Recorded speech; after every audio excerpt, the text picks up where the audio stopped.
Hello everyone. In previous video we deal about the chromosomal theory of linkage and parallelism between the chromosome and the gene. ठीक है.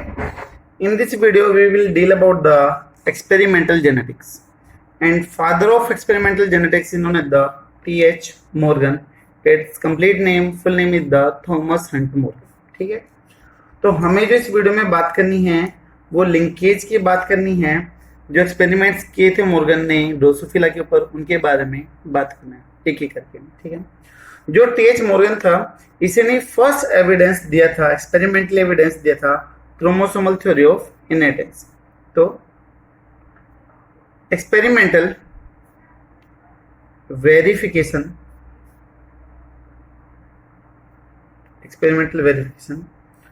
of the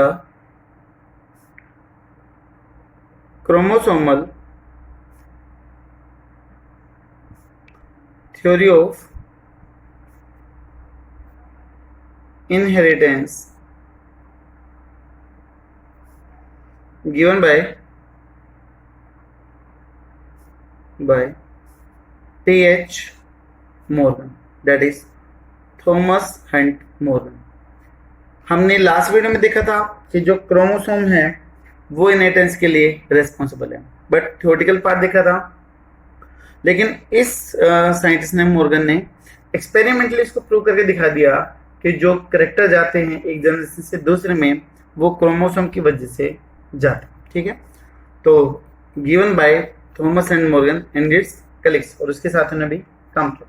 ठीक है. जो Morgan ने काम किया वो काम क्या था, tiny fruit fly that is also known as the Drosophila melanogaster. ठीक है. तो Morgan worked on tiny fruit fly. Tiny fruit fly छोटी साइज की जो थी उसके ऊपर. जो टीनी फ्रूट फ्लाई है its scientific name is the Drosophila melanogaster. Scientific name is the Drosophila melanogaster. Drosophila melanogaster ये नेम बार बार आगे तक काम आएगा जेनेटिक्स के अंदर. ठीक है.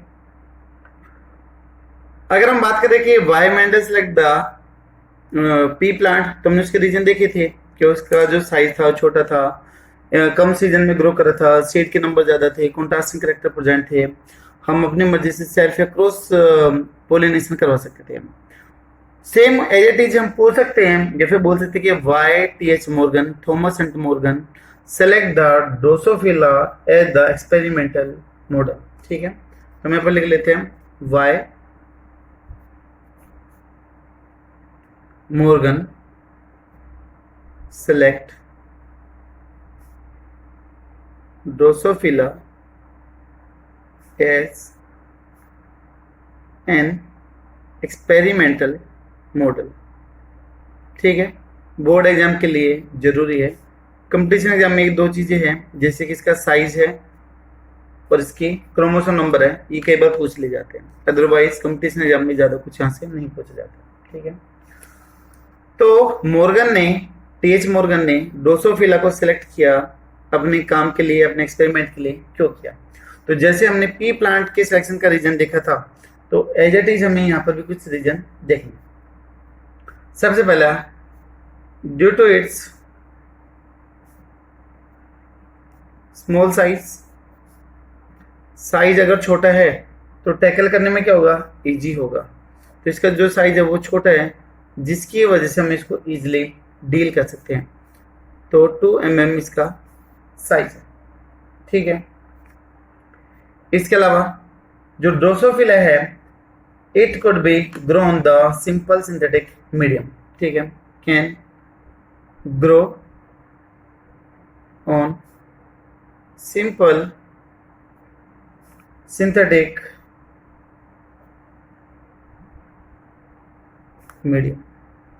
जो सिंपल सिंथेटिक मीडियम है उसके ऊपर भी हम इसको ग्रो कर सकते हैं. जैसे हम बैक्टीरिया फंजाई को कर सकते हैं, सेम एज इट इज हम इसको भी आर्टिफिशियल इन्वेस्टमेंट देके ग्रो करवा सकते हैं. ठीक है. तीसरा पॉइंट, जो फ्रूट फ्लाई है, जो ड्रोसोफिला है, that is short life cycle. It has the short life cycle. It has short life cycle. जो लाइफ साइकिल है वो छोटी है. कितनी है? Near about 2 week. 2 वीक. कई बार कंफ्यूज करने के लिए आपको 14 डेज भी दे सकता है, तो बात एक ही रहेगी. कंफ्यूज होने की कोई जरूरत नहीं. ठीक है, ये पूछ लेते कई बार. ठीक है, तो अगर लाइफ साइकिल इसकी शॉर्ट है तो हमें ज़्यादा वेट नहीं करना पड़ेगा. जो रिजल्ट है वो हमें फास्ट मिलते जाएंगे. हम फ्रीक्वेंटली अपने एक्सपेरिमेंट को कैरी आउट कर सकते हैं. ठीक है, इसके अलावा ये जो ड्रोसोफिला है, it can breed through out the year. ये पूरे साल क्या कर सकती है? क्रॉस कर सकती है, ऑफस्प्रिंग को प्रोड्यूस कर सकती है. तो हमें एक साल में बहुत सारी जनरेशन मिल जाएगी स्टडी करने के लिए. ठीक है, it can breed through out the year.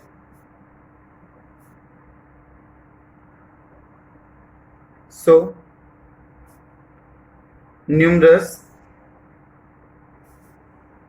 Generation या फिर ऑफस्प्रिंग. न्यूमरस जनरेशन बोल दे या फिर ऑफस्प्रिंग बोल दे.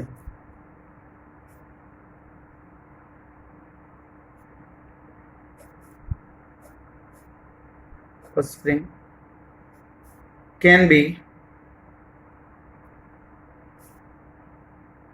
obtained in a single year for the study.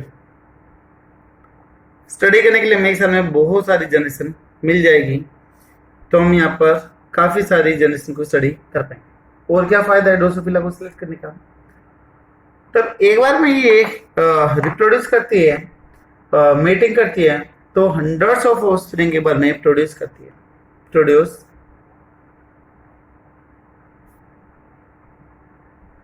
hundreds of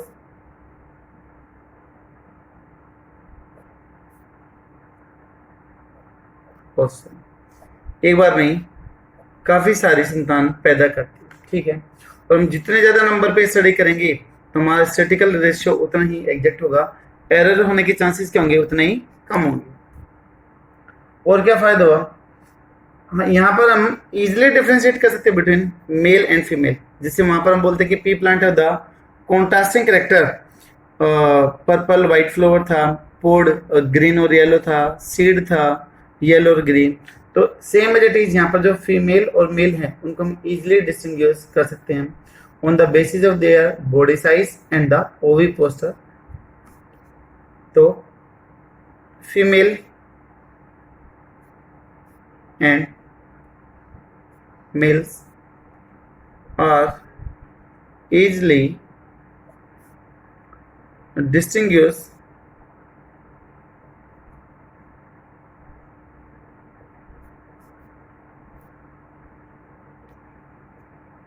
on the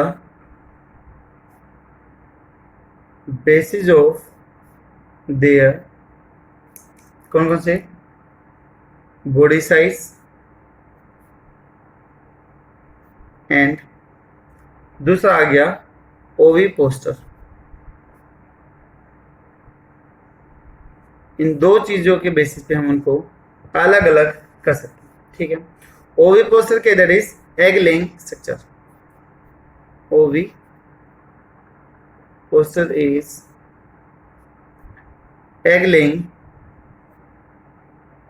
structure, जो एग ले करने में क्या करती है? हेल्प. देखो, तो जो मेल है, एक तरफ हम मेल ले लें और एक तरफ हम फीमेल ले लें. अगर हम साइज की बात करें तो जो मेल है उसका साइज कैसा होगा? Small size. स्मॉल साइज होगा. ठीक है, फीमेल का साइज कैसा रहेगा? लार्ज साइज का रहेगा. इसके अलावा और क्या? दूसरा पॉइंट, अभी हमने ओवी पोस्टर की बात करी है, एग लेइंग स्ट्रक्चर की बात करी है. भाई एग कौन ले करेगा? जो फीमेल है वही एग को ले करती है. तो क्या मेल के अंदर एग लेंगे स्ट्रक्चर होगी, क्या ओविपोस्टर होगा? नहीं होगा। तो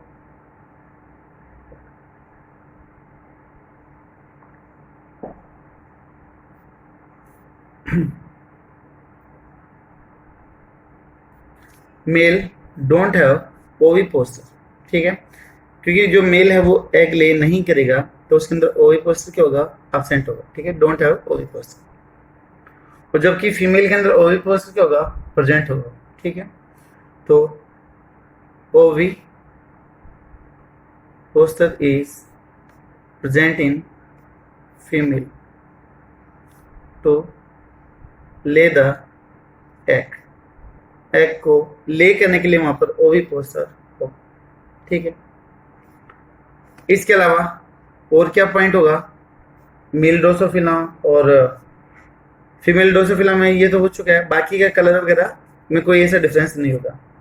अभी देखते हैं कि ड्रोसोफिला को सिलेक्ट करने के और कौन कौन से रीजन है। इसमें जो क्रोमोसोम नंबर है वो भी कम है, जिसकी वजह से हम उनको इजिली स्टडी कर सकते हैं। It has only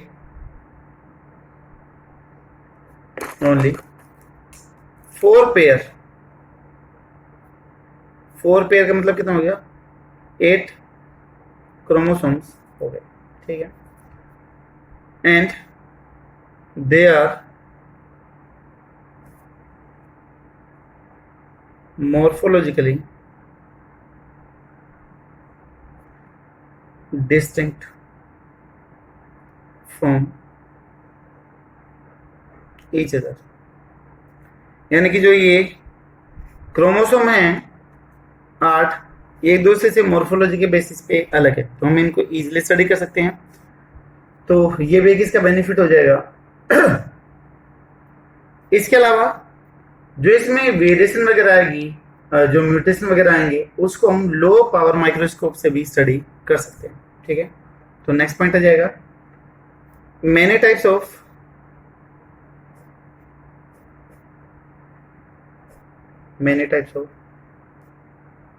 heredity variations that can seen with low power microscope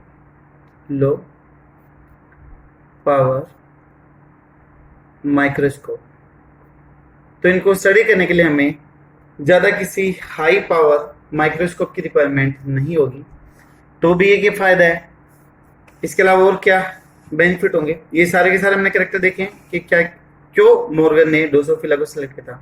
body size small है, सिर्फ 2 हफ्ते इसकी लाइफ स्पैन है, तो ज़्यादा वेट नहीं करना पड़ेगा, पूरे साल ब्रीड कर सकती है, तो ऑफस्प्रिंग काफ़ी ज़्यादा मिलेंगे, ज़्यादा क्रॉसेस कर पाएंगे, मेल और फीमेल के बीच में डिफरेंस इजीली कर सकते हैं मॉर्फोलॉजी के बेसिस पे। कौन कौन से वो हमने यहाँ पर देख लें। लास्ट में देखा कि लेस नंबर ऑफ क्रोमोसोम है, तो यहाँ पर इजीली स्टडी कर पाएंगे। और स्टडी करने के लिए हमें लो पावर माइक्रोस्कोप की रिक्वायरमेंट होगी, ज़्यादा पावर की माइक्रोस्कोप नहीं चाहिए, ठीक है। इसके अलावा it has heteromorphic sex chromosome. Heteromorphic sex chromosome का मतलब जो अलग अलग हो, जैसे हमारे अंदर मेल में एक्स और वाई, तो सेम एज इट इज यहाँ पर ड्रोसोफिला के मेल के अंदर भी एक्स और वाई होगा, और जो फीमेल होगी वो कैसे होगी? होमोगेमेटिक नेचर की होगी, जिसमें कौन सी कंडीशन रहेगी? एक्स एक्स कंडीशन रहेगी। तो और क्या रीजन आ गया? ड्रोसोफिला है वो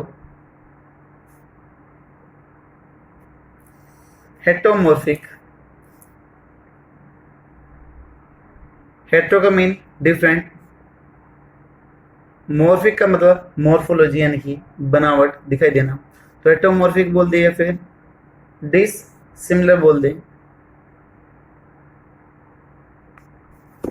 dissimilar sex chromosome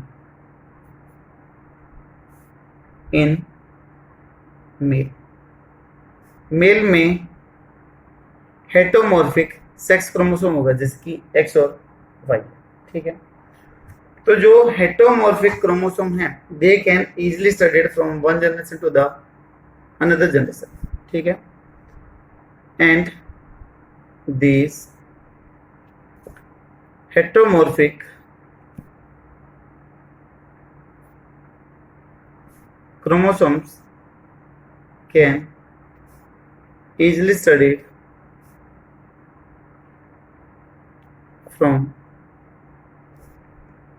one generation to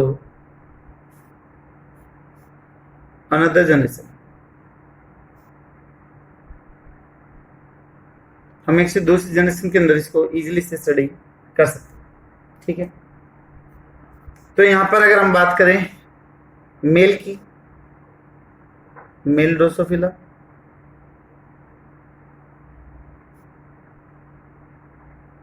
और फीमेल ड्रोसोफिला, तो हम बोलेंगे कि जो मेल ड्रोसोफिला है उसमें तो हेटेरोमॉर्फिक क्रोमोसोम है, it have the x and y chromosome, ये क्रोमोसोम है हेटेरोमॉर्फिक। और तब की जो फीमेल है female Drosophila, it have the homomorphic chromosome, इसमें एक्स और एक्स कंडीशन हो गई, और मेल में क्या हो गई, एक्स और वाई कंडीशन हो गई। तो इसके जो क्रोमोसोमल कंडीशन हो गई, सेक्सुअल जो क्रोमोसोमल कंडीशन हो गई, वो किसके जैसी सिमिलर हो गई, ह्यूमन बीइंग्स के जैसी सिमिलर हो गई। ठीक है, ओनली सिर्फ यहाँ पर मैं सेक्स क्रोमोसोम की बात कर रहा हूँ, ना कि ऑटोसोमल क्रोमोसोम की, क्योंकि हमारे अंदर तो 46 क्रोमोसोम है और ड्रोसोफिला में सिर्फ कितने हैं, 8 ही क्रोमोसोम है। तो यहाँ पर लिख देंगे Drosophila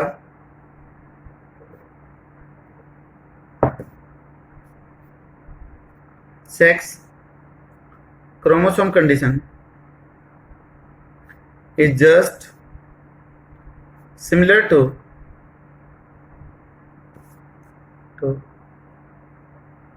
human being, human being की जैसे क्या है, सेम। ठीक है, लेकिन यहाँ पर नंबर में काफी ज्यादा डिफरेंस होगा। इसके अलावा हम पढ़ेंगे कि यहाँ पर sex determination theory, that is known the x ratio theory. हम आगे पढ़ेंगे कि ड्रोसोफिला में सेक्स का डिटर्मिनेशन कैसे होगा, कि वो मेल होगा या फिर फीमेल होगा, वो एक्स और वाई क्रोमोसोम के ऊपर डिपेंड नहीं करेगा, बल्कि जो रेशियो है एक्स अपॉन ए का, वो सेक्स को डिटरमाइन करेगा। वो आगे पढ़ेंगे, तब हम टॉपिक पढ़ेंगे sex determination by different methods, वो पढ़ेंगे। अब ये तो हो गए इसके रीजन कि जो टीएच मॉर्गन था उसने इसको क्यों सेलेक्ट करा। ठीक है, ये जो भी थे मेन पॉइंट, 2 से 3 नंबर का क्वेश्चन बनता है बोर्ड में कि मॉर्गन ने ड्रोसोफिला को क्यों सेलेक्ट किया था। यहाँ से भी क्वेश्चन निकल जाते हैं, ओविक पोस्टर किस में होगा, हेटेरोमॉर्फिक किस में होगा, साइज कितना होगा, लाइफ स्पैन कितना होगा। तो ये छोटे छोटे पॉइंट आपके नीट एग्जाम के लायक बन जाते हैं। अब इसके अलावा एक एक्स्ट्रा पॉइंट और आता है जो काफी इंटरेस्टिंग है, और थोड़ी सी एक्स्ट्रा नॉलेज भी आपको इस पॉइंट से मिलेगी। ठीक है, वो देखते हैं। Drosophila also known as fruit fly, इसको फ्रूट फ्लाई भी बोलते हैं, also known as the jackpot of genetics. Jackpot का मतलब लॉटरी।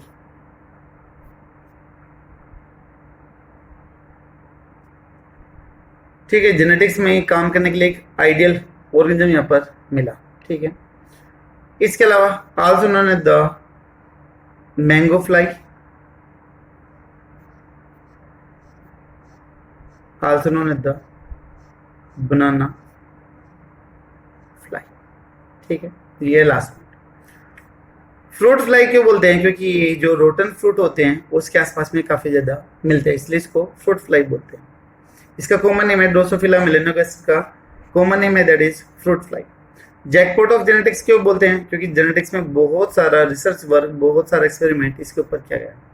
अब इसको मैंगो या फिर बनाना फ्लाई क्यों बोलते हैं, तो बहुत सारे बच्चे आंसर देते हैं कि जी ये इनका फेवरेट फ्रूट है, यानी कि ड्रोसोफिला को मैंगो और बनाना खाना पसंद है, इसलिए इसको मैंगो या फिर बनाना फ्लाई बोलते हैं। लेकिन यह ऐसा नहीं है। ठीक है, इसका रीजन ये नहीं आएगा, तो फिर रीजन आएगा क्या, वो देखते हैं। ठीक है, तो यहाँ पर मैं लिख रहा हूँ ड्रोसोफिला मेलेनोगास्टर, शॉर्ट में लिख दिया scientific name Drosophila melanogaster, mainly present on rotten fruit जो रोटन फ्रूट होते हैं उनके आसपास में मिलते हैं, तो इसलिए इसको फ्रूट फ्लाई बोला गया। And specially on rotten banana and mango, जो गले सड़े बनाना और मैंगो होंगे उसके आसपास में, उसके ऊपर ही काफी ज्यादा मिलते हैं। अब उसका रीजन क्या है? क्या ये बनाना और मैंगो खाना पसंद करती है या फिर इसका रीजन कुछ और है? तो इसका रीजन ये है, देखो ध्यान देना इस पॉइंट के ऊपर, एक्स्ट्रा थोड़ी सी नॉलेज मिलेगी, कंपटीशन एग्जाम में नहीं पूछा जाता, लेकिन हायर एग्जाम में पूछ सकते हैं कि कौन से हार्मोन इसके अंदर प्रेजेंट होगा, किसको फीड करता है, तो वो चीजें देखना है यहाँ पर। जो बनाना और मैंगो है बेटा,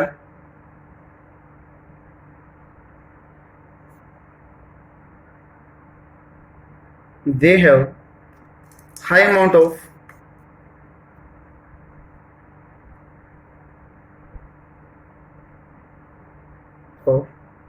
ऑक्सिन हार्मोन। ऑक्सिन हार्मोन के अमाउंट क्या है इनके अंदर? ज्यादा है। अगर ऑक्सिन हार्मोन के अमाउंट ज्यादा है तो ये किसकी ग्रोथ को फेवर करेंगे? फंजाई, ईस्ट की ग्रोथ को फेवर करते हैं। ठीक है, तो have high amount of the auxin, ठीक है, प्रमोट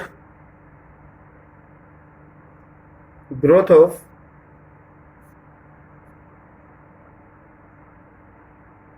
ईस्ट या फिर फंजाई।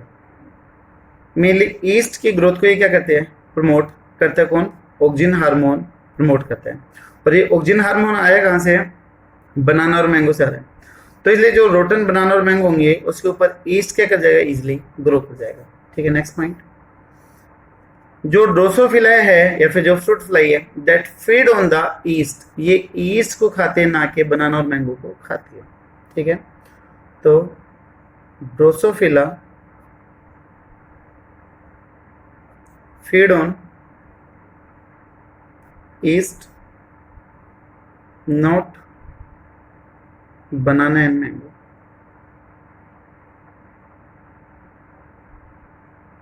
ठीक है, ये इसका रीजन कि इसको बनाना और मैंगो क्यों बोलते हैं, क्योंकि बनाना और मैंगो फ्रूट में ऑक्सिन के अमाउंट काफी ज्यादा हाई है। ठीक है, आपने 11th में पढ़ा था कि जो ऑक्सिन हार्मोन है वो फोटोटोपिक या फिर टोपिक नेचर के लिए क्या है? रेस्पॉन्सिबल है। अलग अलग आपने एक्सपेरिमेंट पढ़े थे कि कैसे लाइट की तरफ बेंट होता है, कोलियोप्टाइल के ऊपर पढ़ा था, कैंडी ग्रास पे पढ़ा था आपने, वो चीजें देखी थी। तो यहाँ पर जो ऑक्सिन है वो इसके ग्रोथ को प्रमोट करता है। तो जो रोटन फ्रूट होंगे, बनाना या फिर मैंगो होगा, उसके ऊपर बहुत सारी ईस्ट के अमाउंट ग्रो हो जाएगी, और तब ये ग्रो हो जाएगी तो फिर ड्रोसोफिला इसके ऊपर क्या करेगी? इजिली फीड करेगी, उसको नरिशमेंट मिल जाएगा। ठीक है, तो इसलिए इसको बनाना या फिर मैंगो फ्लाई बोला गया। एक एक्स्ट्रा पॉइंट है, इससे रिलेटेड नहीं है बट ध्यान आ गया तो बता देता हूँ। फंजाई में पढ़ते हैं कि which fungi is known as the Drosophila of the plant kingdom. बताइएगा, which fungi known as the drosophila of the plant kingdom, that is neurospora।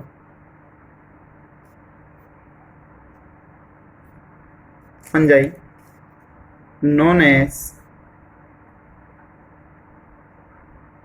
drosophila of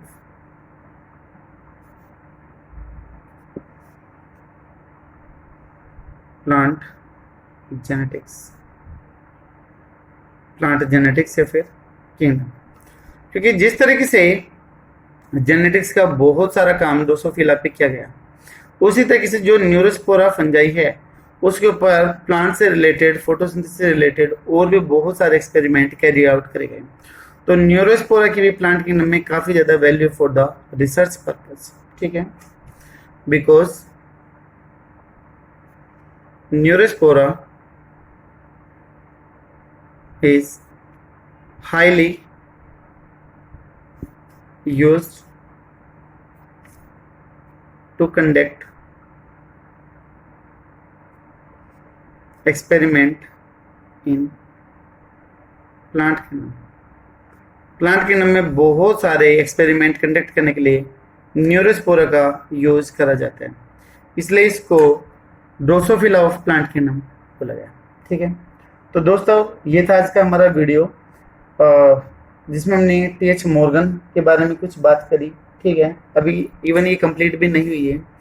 अभी हमने सिर्फ ये देखा है कि मेनली जो उसने एक मॉडल सेलेक्ट किया था एक्सपेरिमेंट के लिए वो था ड्रोसोफिला मेलेनोगास्टर, ठीक है। अब अगर मॉर्गन की बात करें तो मॉर्गन को क्या बोलते हैं, फादर ऑफ एक्सपेरिमेंटल जेनेटिक्स बोलते हैं। तो उनसे भी रिलेटेड कुछ चीज़ें देख लेते हैं, फिर नेक्स्ट वीडियो में हम लिंकेज की बात कर लेंगे, ठीक है। तो TH. Morgan, Thomas Hunt Morgan, known as father of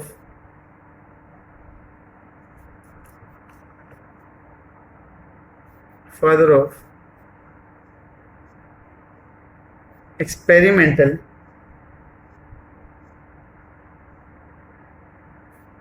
genetics. Experimental genetics का फादर बोला जाता है। बर्थ 1866 में हुआ था और डेथ 1945 में हुई थी, ठीक है। लेकिन उसका कुछ फायदा है नहीं तो हम नहीं करेंगे। उन्होंने एक ग्रुप बनाया, फ्लाई ग्रुप बनाया, वो और उनके जितने भी कलेक्ट्स थे उनको फ्लाई ग्रुप के नाम से जाना जाता था, ठीक है। और जो टी.एच. मॉर्गन है also known as the fly man, ठीक है। तो TH. Morgan also known as fly man, क्योंकि इन्होंने फ्रूट फ्लाई के ऊपर काम किया था, तो फ्रूट फ्लाई का फ्लाई निकाल दिया इसलिए इसको फ्लाई मैन बोला गया, ठीक है। And he made fly group with his colleagues.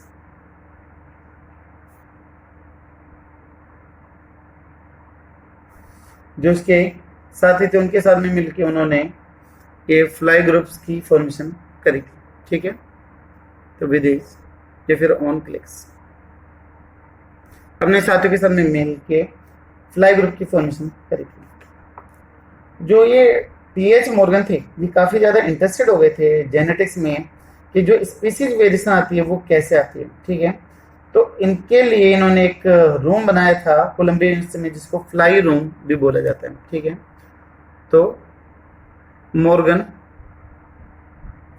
Were interested in genetics में काफ़ी ज़्यादा उनका इंटरेस्ट हो गया था। to study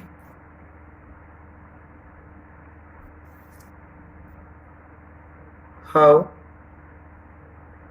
species get vary, ठीक है। तो इन्होंने स्पीसीज वेरिफिकेशन के बारे में बात करी, स्पीसीज वेरिएशन के बारे में बात करी कि जो स्पीसीज है वो कैसे वेरी करती है। तो उसको स्टडी करने के लिए इन्होंने एक अलग से अपना एक चैम्बर बनाया जिसमें ये और इनके साथी स्टडी करते थे, ठीक है। तो Morgan establish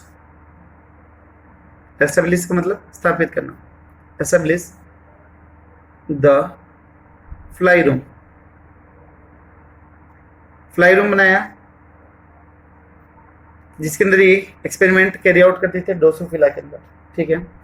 fly room at Columbia University in 1911 में इन्होंने ये एक रूम बनाया था जिसके ऊपर काफ़ी ज़्यादा काम करते थे, ठीक है। और इन्होंने इस रूम के अंदर स्टडी करा कि जो स्पीसीज है वो टाइम टू टाइम कैसे वेरी करती है, ठीक है। इस काम को स्टडी करने के लिए जो मॉर्गन उनके साथी बोल लो या फिर स्टूडेंट बोल लो उन्होंने काफ़ी ज़्यादा हेल्प करी, ठीक है। तो मॉर्गन एंड हिज स्टूडेंट्स जो काफ़ी फेमस है कुछ वर्क्स के लिए वो भी देखेंगे, जैसे कि कौन कौन थे। एल्फर्ड स्टुटवेंट थे जिन्होंने क्रोमोसोमल मैपिंग करी थी इन्हीं का डाटा लेके। तो स्टुटवेंट STRUT स्टुटवेंट हो गया। केल्विन ब्रिज हो गई, जिन्होंने एक्सियल रेशियो थ्योरी दी थी। इसके अलावा मूलर हो गए एंड अदर्स, ये इनके स्टूडेंट थे, ठीक है, जिन्होंने मिलके ये काम किया, ठीक है। एंड दे डेवलप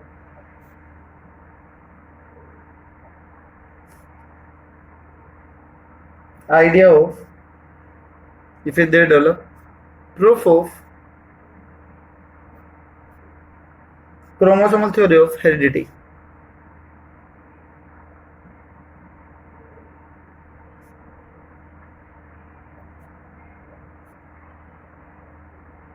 इन सभी ने मिलके इसके ऊपर काम किया और इसका एविडेंस दे दिया था, ठीक है। उसके बाद में ये रिटायर हो गए थे। 1941 में नोबेल प्राइज भी मिला था। 1933 के अंदर मेडिसिन फील्ड में क्रोमोसोम का जो इम्पोर्टेंस था उसके ऊपर। फिर 1933 मॉर्गन गॉट नोबेल प्राइज, ठीक है। मेडिकल फील्ड के लिए इनको मिला था कि इन्होंने जो क्रोमोसोमल थ्योरी ऑफ इनहेरिटेंस थे उसको प्रूव करके बताया था। For chromosomal theory of inheritance का इन्होंने एविडेंस दिया था, इसलिए, ठीक है। और बोलते कि टी एच मॉर्गन ने इस धनराशि का जो नोबेल प्राइज में मिलती है उसका एक भी पैसा नहीं रखा था। वो सारा का सारा पैसा इन्होंने अपने साथियों के बीच में दे दिया था, क्योंकि सभी ने इनके साथ में मिलकर काम किया था। खुद ने खुद के लिए एक भी पैसा नहीं रखा था, सारा पैसा अपने साथियों में या फिर अपने बच्चों को दे दिया था, ठीक है। तो ये मॉर्गन जी की अचीवमेंट है। उन्होंने काफ़ी सारी बुक्स भी लिखी थी, तो वो कुछ काम की है नहीं, बेमतलब में आपके ऊपर बर्डन बढ़ जाएगा, तो वो मैं आपको नहीं बता रहा हूँ, ठीक है। नेक्स्ट में हम बात करेंगे अबाउट द लिंकेज, कि लिंकेज क्या है, मॉर्गन का क्या कंट्रीब्यूशन था, ड्रोसोफिला के ऊपर कौन कौन से एक्सपेरिमेंट करे गए थे, तो वो देखेंगे नेक्स्ट वीडियो में, ठीक है।